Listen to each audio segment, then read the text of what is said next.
Super Dan here, and this is the second installment of my own reality checks, my 5 reality checks regarding Filipino martial arts. And in the first segment, I talked about Grandmaster Antonio Illustrissimo. Now I want to talk about someone who I'd actually trained with, and his name is Manong Ted Buot. And I'll start right off the bat. I trained with him very, very little. He was in Detroit. I was in Gresham, Oregon, which is outside of Portland. And so be perfectly honest, I only had a handful of lessons in the original style, Balintawak Eskrima, under him. But the few lessons that I did have impacted my modern arnis so greatly that it changed pretty much everything that I do. Now, how I met Manong Ted, shortly after Professor Remy passed away in 2001, I started hearing about him from various sources.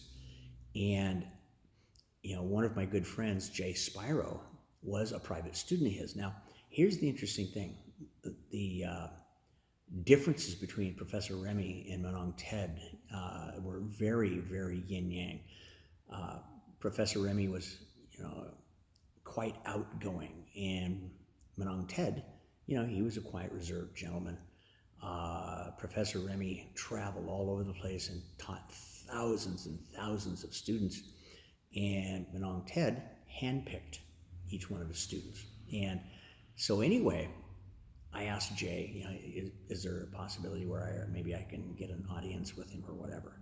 And so she talked to Manong Ted, and Manong Ted obviously agreed because I was allowed to do a private lesson, or actually to sit in on Jay's private lesson. Now, that's the other thing, is that Manong Ted taught one-on-one. He did not teach class lessons. So I always smile at this memory because it is such a it's such a pleasure moment. Manong Ted is working with Jay, and they're working on something. And I'm sitting off to the side observing, and he looks over at me and says, "Dan, come." So I come up and says, "What would you do against this?" And he demonstrates something, and I start to do my counter, and boom, I'm just shut down right away.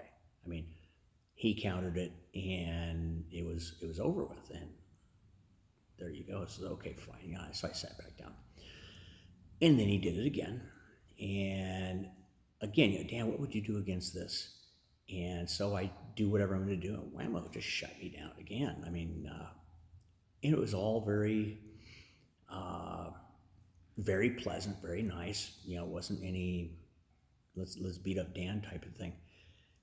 Well, the third time he did it, I just bust up laughing. I mean, I just cracked up. Third time he shut me down because I have no back off or false humility about my own skills. I consider myself to be fairly skilled at modern arnis, and then now in my own system. And he shut me down like I was a baby. And my whole viewpoint on this is that if you're being played like a child in the hands of a master, there's only one of two things you can do. You can either get very upset about it, or you can enjoy the hell out of it. And at this point in time, I'm enjoying this. This is just something. He just shut me down like nobody's business. Anyway, at the end, he asked me a question. He says, "Dan, why do you want to study Balintawak Eskrima?" And so I told him, well, Balintawak Eskrima was one of the founding systems in modern arnis. And in studying Balintawak, this will help me understand my teacher better.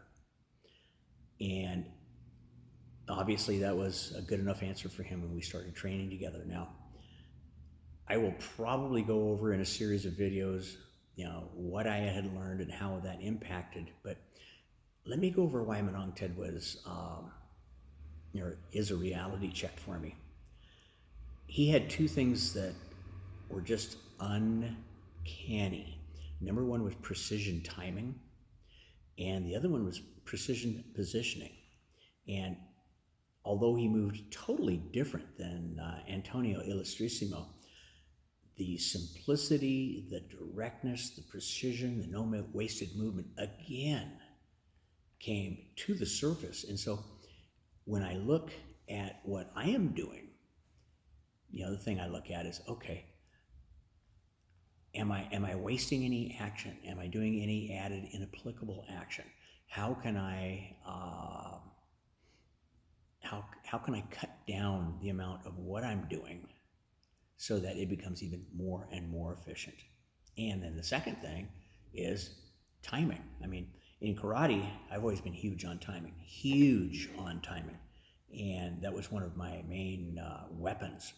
Back in the ancient days when I used to fight in karate tournaments and so forth, my timing was impeccable. Well, it's the application of this same spot-on timing to my stick work, and I always refer back to my memories, and I have to do this. My memories of Menong Ted because he didn't video, unlike Professor Remy, who did tons and tons of videos.